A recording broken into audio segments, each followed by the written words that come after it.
आयुर्वेद के वीडियो को देख के एक धर्म प्रेमी भाई ने कमेंट किया है कि आयुर्वेद में अमर होने की बात कही गई है।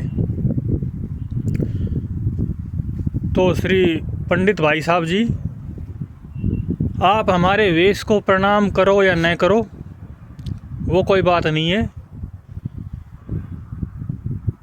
बात समझने की और विचारने की है कि अमरता जैसी कोई चीज़ कहीं भी नहीं होती है। जो आत्म तत्व है वह स्वतः ही अमर है, उसका कभी जन्म नहीं हुआ, कभी मृत्यु नहीं हुई। जो शंकराचार्य भगवान ने वेदांत पे व्याख्या की है अद्वैत की, कि माया ब्रह्म है और ब्रह्म सत्य है, ब्रह्म सत्य है, माया मिथ्या है।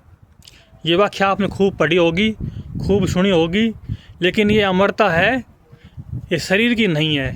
ऐसा किसी शास्त्र में, किसी ग्रंथ में कहीं भी आप मेरे को प्रमाण दे दो कि शरीर अमर होता है या सूक्ष्म शरीर अमर होता है। अब सूक्ष्म शरीर अमर होता है या नहीं होता है इसका तो प्रमाण नहीं हो सकता, लेकिन स्थूल शरीर अमर हो सकता है। इसको प्रमाणित कर दो किसी शास्त्र से, किसी संत की जीवनी से। हाँ, कुछ संत लोग होते हैं जो अपने शरीर त्याग के बाद भी कई बार अपने भक्तों को दर्शन देते हैं, उनको गाइडेंस देते हैं, प्रेरणा देते हैं। जैसे कबीर साहब गरीबदास जी के सामने प्रकट हुए, गोरखनाथ जी, जम्बो जी और जसनाथ जी के सामने प्रकट हुए, और नारद जी वल्लभाचार्य जी के सामने प्रकट हुए, और कबीर साहब घीसा साहब के सामने प्रकट हुए। ये जितने संत हैं ये प्रकट हुए हैं, या और भी पुराने संत प्रकट होते हैं, जैसे सुखदेव जी भी हुए हैं चरणदास जी के सामने। तो ये सब क्या है, इनका भी टाइम पीरियड फिक्स होता है। अमरता वाली बात यहाँ नहीं है।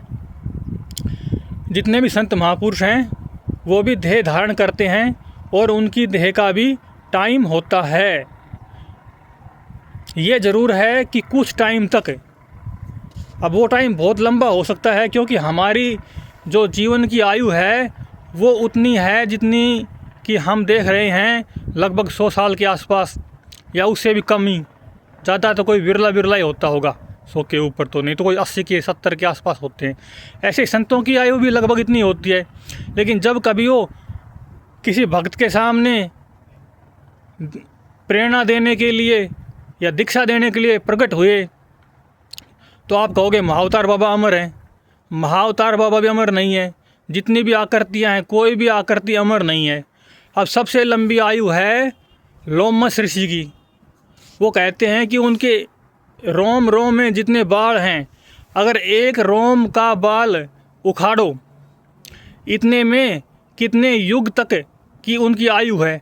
अब एक रोम और कितने युग की उनकी आयु, अब वो हिसाब तो आप खुद कर लेना कि कितने एक रोम में कितने युग की आयु है, कितने कल्प बीतते हैं, कितने ब्रह्मा जी पैदा होते हैं, कितने ब्रह्मा जी की आयु पूरी हो जाती है एक लोमस ऋषि के एक रोमकूप से, एक रोमकूप का बाल उखाड़ने के बाद।